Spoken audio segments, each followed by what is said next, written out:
Hello fellow book nerds! So this is my June wrap up. In month of June I read 5 books and that includes 2 audiobooks and 3 physical books. June was a pretty good month. Five books is okay for me. It's not like amazing, but also it's okay. I enjoyed my reads. I thought they were really good, most of them, and I feel like it was a good mix of different genres. So I'm very excited to talk about them because it's my first video and I actually talk about books I read, so I feel like we can get some discussion going because otherwise it's just me like talking about myself, so not what we're here for. The first book I read was There's Something About Sweetie by Zendaya Menon, if I'm saying that right. It's a kind of a companion novel to When Dimple Met Rishi, which was a really popular book here on YouTube, on BookTube. In this book we follow 2 characters. Sweetie, which is a young Indian American girl who is a bit overweight, which creates a lot of the issues she has with her mother, but she is really confident in herself and she's an athlete and she is really body positive.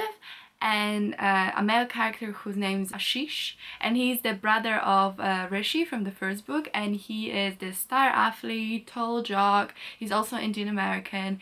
His parents kind of try to set him up on a date with Dimple, and they kind of enter this semi-arranged relationship. So this book was really cute. I gave it 3.5 out of 5 stars.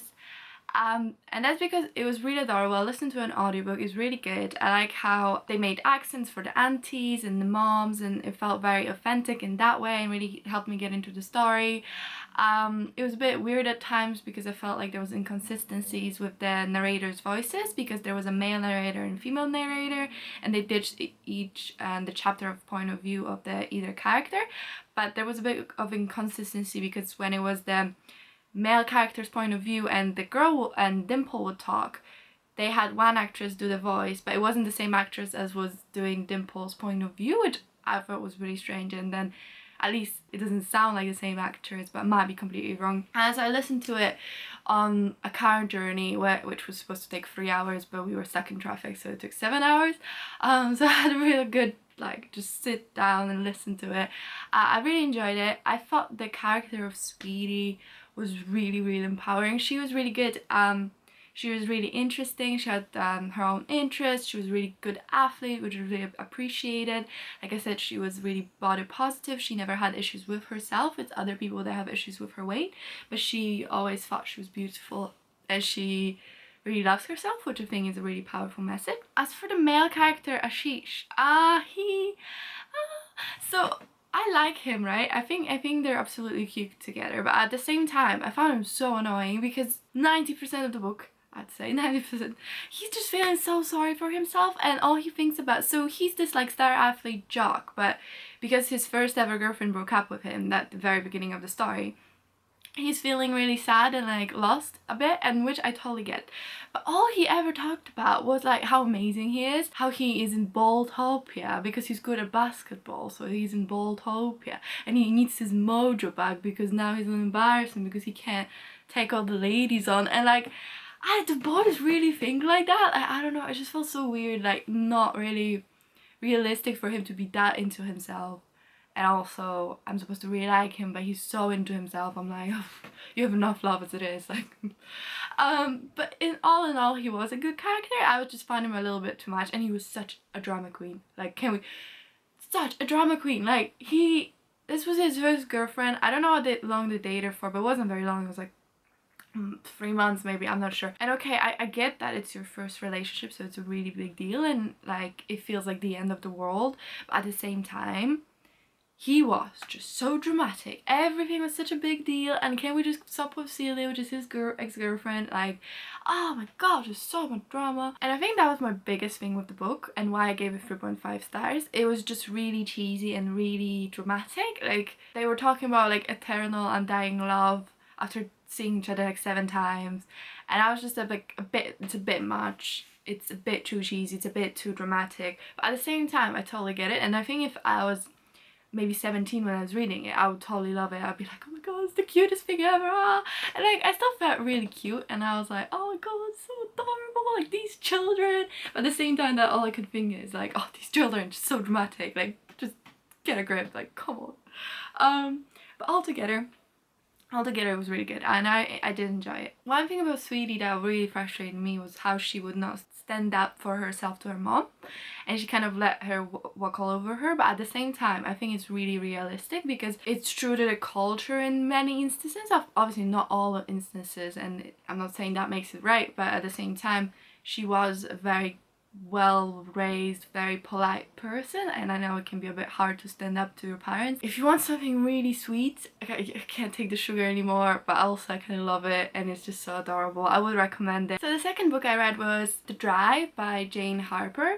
So this book is crime mystery. So there's this really small town, a murder happens, and this event that just shook the whole community, because it's a really tight-knit small community. It's taking place in Australia, I believe. Yeah, a murder happens, and this detective who used to live in the small town is now going back for the funeral and kind of trying to figure out what the hell happened, because not everything is as it seems. Trying to be vague here because it is a crime mystery. Very good book. If you're a fan of crime, mystery, thriller, I would really recommend it. Definitely a page turner. I read it really quickly. I did not see the solution coming, but it's there, like the ground is laid for the solution, so it just surprised me. So it's not like, oh, it was bad because it came out of nowhere. No, it was really good because it surprised me, but also made sense, and you saw the clues, and maybe if you're smarter then you would have solved it, but I didn't. No, but it was really good, and I suspected like everyone, even the main character. For a second you're like, huh? Because there's not just that one crime and mystery going on, but there's also something that happened in the past to the characters that is also kind of a mystery, and you don't know what happened. So yeah, I thought it was really good. I would really recommend it if you're into crime and thrillers. It's a really quick read. It's written pretty straightforward. I think now it's a series, like it doesn't give off a series vibes, but I saw that there's another book in this series, so I'll probably check it out when I'm in a mood for some crime mystery. But yeah, it was really good. So the next book I read was The Truth Witch by Susan Dennard. I give this book 4 out of 5. The book is taking place in a world where there's magic and there's all different kinds of witchery you have, and it's literally just all kinds. So the main character is a truth witch, which means she can see the truth behind people's intent, like words, and she can detect lies, and that is a very valuable power because there are not many truth witches left. So she's kind of no one knows she's a truth witch, because if they knew, they hunt her down for political purposes. And there's also different kinds of powers. So her best friend is a thread witch, which means she can see different threads between people and how their relationships and how they're connected to each other, what they're feeling. She can basically also see their emotions, not just their relationship to other people, but she can see her own. And then there's wind witches can control winds and weather, and there's ward witches, which are like really good with words and they can communicate across great distances. There's lots of different types of witchery. So the main character is named Sophia, and she is a truth witch, like I said, and then her best friend's name is Isolde? Is that how you say it? Isolde? Tell me if I'm saying it wrong. And she is a thread witch. And then we have Vicious Blood Witch, which is he can control basically blood and can smell blood and can track, and he's on a hunt for Sophia because she's really valuable. Yeah, so I thought the book was really good. I was really into it. I read it very quickly. My favorite thing was definitely characters. They're really good. So Sophia, at first I was like, oh no, this is gonna be one of those characters that's so brash and cannot think and just jumps into action, and like that's one of my least favorite types of characters. I really don't like characters like that, because I'm like, oh, just stop and think. But I think it was done so well, because she, Isolde, are like kind of, it's called Fred sisters, and they're connected in a way, and it just shows how well they fit each other, because Sophia is the brash one that just jumps into action and just do whatever, doesn't think, just do it. But Isolde is the person that just stops and thinks and plans and like has an idea what to do. So if they're separated, Isolde actually often thinks like, oh, I wish I had Sophia with me, because now I'm just standing here trying to plan, but I really should be moving and like just doing stuff. And that made me really appreciate how brash characters are, right? And sometimes you just need to take action.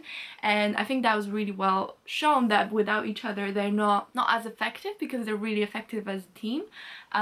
So it was really great to see that, and that was really good. And then Isolde is a great character as well. I think they're all very well fleshed out. And then we have Prince Merrick, which is like a wind witch, and I love him as well because his kingdom is not doing very well, and he's very dedicated to getting a trade deal and getting his feet off the ground, because in the past in his kingdom there was a big war, and now they entered like a period of peace, so because they signed a treaty, but the treaty is almost up. But the thing that I didn't like as much, and why I didn't give it 5 out of 5, was the world building, because it's not that it was bad, because it's a very, very intricate world. It was very interesting to see all different kinds of witchery, and like some things that you maybe not even think of as a gift, they're actually pretty cool, and that was really good. But I feel like it wasn't well explained, so I was just really confused a lot of the time. I feel like the source of each witchery, because so I thought it was just like, okay, anything can be witchery, but then there's also like elemental, so there's like water well, and like certain powers come from water, certain powers come from earth, and I just thought that wasn't very explained, and maybe that's on purpose, maybe that's just so it's gonna be explained later, I'm sure it will, but that just left me feeling a bit confused. And I feel like the Truth Witchery, which is literally the title of the book and is the main character, one of the main characters, was not explained well. So we were told that Sophia is so valuable if anyone found out, because Truth Witchery is so powerful. But then in the first chapter, she gets swindled by like a guy, because like they were playing cards and he just lied to her, and she was like, cool, because he was hot.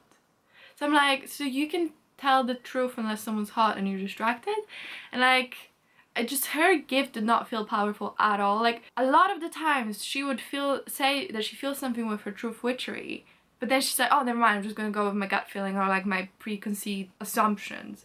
And I just thought that was weird. Like, if you have this powerful gift, for surely you learn how to lean on it. And then we did learn a bit more about her powers and like what they actually mean, but that was 334 pages into the book.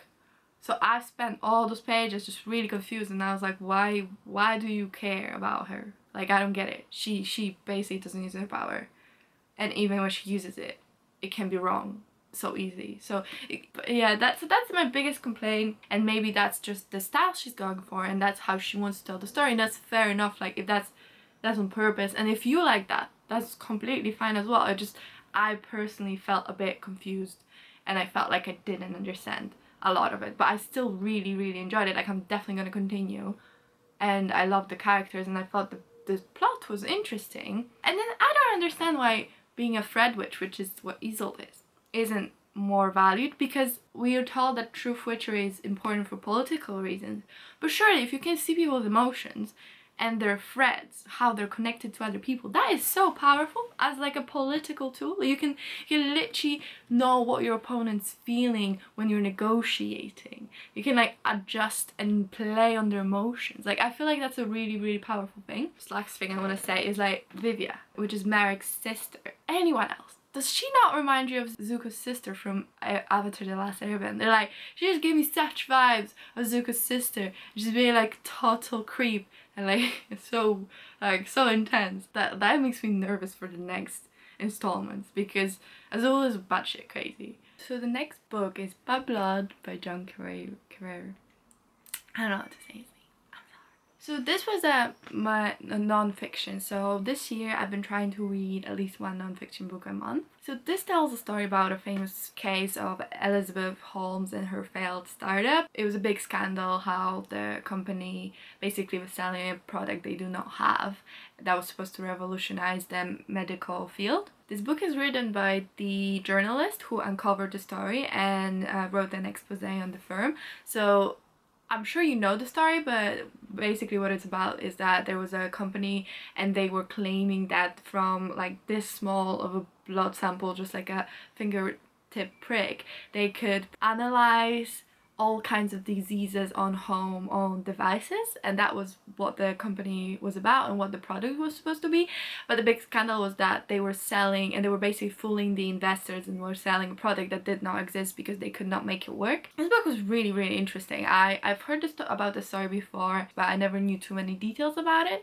It was very informative. I listened to it on audiobook, so I think that made it much quicker, and I just listened on my commute, and it was really good.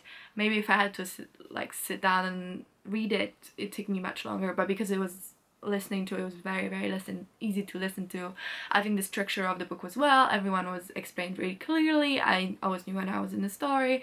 If I was really interesting, I would give it a go if you're into like non-fiction books. Also, if you have any non-fiction books that you would really want to recommend to me, please do, because like I said, I'm trying to read one non-fiction book a month. The last book I read in the month of June was Again But Better by Christine Riccio, and this is like 4 out of 5 stars. So what this book is about, okay, so Shane is a girl who is studying medicine in college, and she feels like she's doing college all wrong because she doesn't have many friends. She doesn't have any friends, in fact, and she just feels very sad.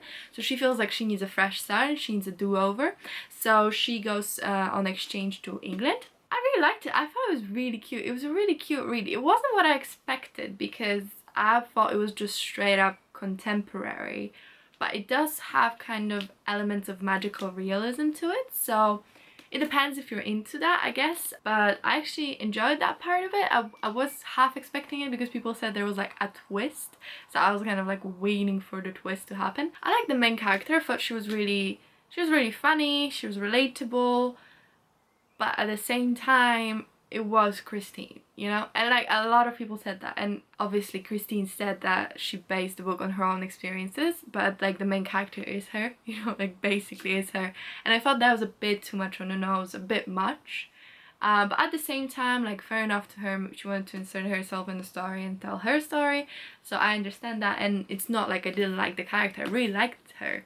I thought she was really fun, but it was a bit strange to read some very specific things that like it's not just coincidence, it's clearly like very on purpose. But otherwise than that, I did really enjoy it. I thought there was some kind of insta love because Shane meets this guy, and she, after 3 days, I'm not exaggerating, it was like 3 days, and she's like, oh, I thought we were dating, but like they weren't, because they're just hanging out because they're friends, because they're all like lost in one big city, so of course they're going out. I really enjoyed the story, and I thought it was quite relatable because I just went on exchange last year, and I could relate to a lot of like the excitement of being a new country, and that was portrayed well, I think. I liked how they traveled around, so you got to see different European countries, and also like I live in London right now, so seeing London in a book and like her going to places that I've been is just really adorable. So that was really cute. It was what I think the writing style was good. It wasn't like super elaborate, so I was listening to Nevernight at the same time, and that's like very, very elaborate writing style. Well, this was more simple, but it fit the genre. Like, it's a contemporary book, you don't want to have it way too complicated, you just want it straightforward, and sometimes you need some straightforward writing to like get through it really quickly. I wasn't too hot about the main guy character because he wasn't in it that much. That like I feel like he was in it a lot in like first couple chapters when she was like, oh my god, are we dating? But then he just disappeared for like half the book. Towards the end I thought it was really cute. Okay, it's like a mild spoiler, but not really because it happens very early in the book. So Pilot, because his name's Pilot, has a girlfriend already, and she's in love with him while he has a girlfriend, and they're doing long distance. Again, I'm not a big fan when the main love interest has already a boyfriend or a girlfriend and they're taken. Like, there was no shaming of the girlfriend or anything like that. Yeah, I would recommend. Good read. Okay everyone, so this is it for my June wrap up. Like I said, it was a pretty good reading month. I enjoyed most of the books I read. I really had fun filming this video. I feel like this time I really could talk about the books. Yeah, let me know if you read any of these books, these and the audiobooks. Let me know what you thought. Let me know if you think my thoughts were crazy. So that's it for this video, and I will see you in the next one. Bye!